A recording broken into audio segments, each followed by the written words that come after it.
ان لوگوں کو جنہوں نے اپنی خواہشات کو اپنا خدا بنا لیا ہے، اپنی خواہشات کو اپنا معبود بنا لیا ہے، جو وہ چاہتے ہیں اسی کے پیچھے بھاگتے ہیں، اس کی عبادت کرتے ہیں۔ اور اللہ تعالیٰ فرماتا ہے اے نبی کیا آپ ایسوں کی سفارش کریں گے اور ایسوں کے آپ وکیل بنیں گے جو اپنے خواہشات کے پجاری ہیں؟ اور اللہ فرماتا ہے ان میں سے تو اکثر ایسے ہیں کہ انہیں عقل نہیں ہے، وہ جانوروں سے بھی بدتر ہیں، جو اپنے خواہشات کے پیچھے بھاگ رہے ہیں۔ شیخ اعظم سیدنا محی الدین ابن عربی رحمۃ اللہ تعالی علیہ، ان کی کئی چیزیں لوگوں میں ایسی بھی مشہور تھی کہ شیخ محی الدین ابن عربی ایسے ایسے الفاظ بول جاتے ہیں جو شریعت میں ہوتے نہیں ہیں، بہت سارے مسائل ان کے ہیں۔ لیکن ایک بار شیخ محی الدین ابن عربی بیٹھے ہوئے تھے، کرسی پر ہیں، سامنے مریدین بھی ہیں، بہت سارے ملنے والے لوگ بھی آئے ہوئے ہیں۔ اسی اثنا میں انہوں نے ایک جملہ ایسا کہا، واقعی اگر آپ کے سامنے بھی ایسی بات آئے تو آپ بپھر جائیں۔ شیخ محی الدین ابن عربی کہتے ہیں اے لوگوں جو تم سب یہاں میرے پاس بیٹھے ہو، تمہارا خدا میرے پاؤں کے نیچے ہوتا ہے، تمہارا خدا میرے قدموں کے نیچے ہوتا ہے۔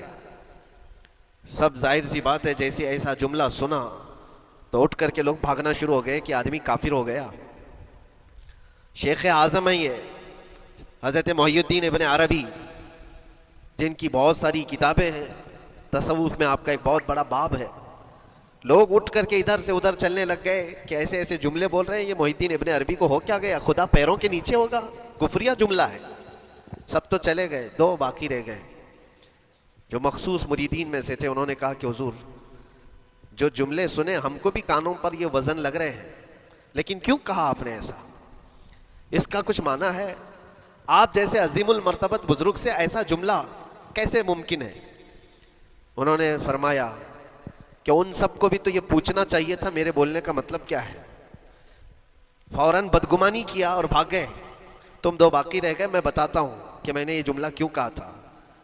کرسی پر بیٹھے تھے اور چٹائی نیچے بچھی ہوئی تھی یا قالین بچھی ہوئی تھی جس پر لوگ بیٹھے ہوئے تھے۔ آپ نے اپنے ان دو مریدین سے کہا یہ چٹائی اٹھاؤ۔ چٹائی اٹھائی تو دیکھا وہاں پر سونے کے چاندی کے سب سکے رکھے ہوئے تھے جو شیخ محی الدین ابن عربی کے پیروں کے نیچے تھے۔ کہا وہ جتنے آئے تھے وہ اسی کی عبادت کرتے تھے، اس لیے میں نے کہا کہ تمہارا خدا میرے پاؤں کے نیچے ہوتا ہے۔ وہ خواہشات کے پجاری ہیں، میں نے اللہ نہیں کہا۔ اللہ رب العزت وہ قادر مطلق ہے، میں نے کہا جس کی تم عبادت کرتے ہو، جس کو تم خدا بنائے رکھے ہو، وہ میرے پیروں کے نیچے ہوتا ہے۔ اور حقیقت ہے میرے عزیزوں، جنہوں نے خواہشات کے پیچھے بھاگنا شروع کیا در حقیقت وہ اپنا خدا بنا چکے ہیں ان کو۔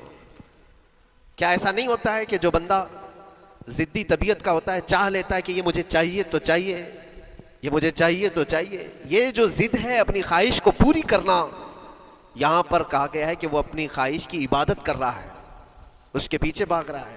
اسی لیے اللہ کے نبی صلی اللہ تعالیٰ علیہ وسلم کی ایک حدیث میں آپ کو سناؤں۔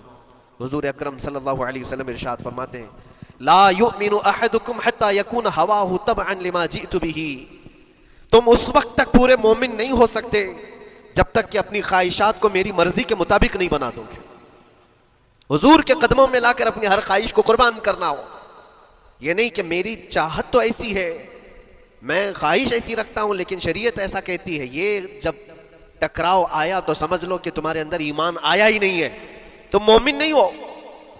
مومن وہ ہے جہاں دنیا کی ساری خواہشات وہ حضور کے قدموں پر قربان کر دیتا ہے، اس کی اپنی کوئی خواہش نہیں ہوتی۔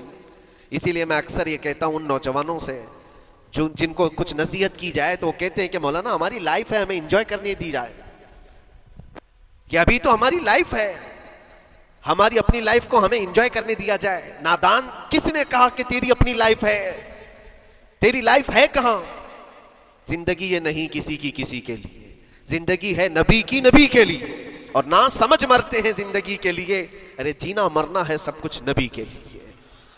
جو خواہشات کو لا کر کے حضور کے قدموں پر رکھ دیتا ہے تو پھر وہ کہتا ہے میرے عزیزوں، وہ پھر آ کر کے یہ کہتا ہے اپنی خواہشات، اپنی طبیعت جہاں سب مر جاتی ہے آدمی کی، اس کی اپنی کچھ نہیں ہوتی، تب اس مومن کی زبان سے یہ نکلتا ہے یا رسول اللہ زمین و زمان تمہارے لیے، مکین و مکان تمہارے لیے،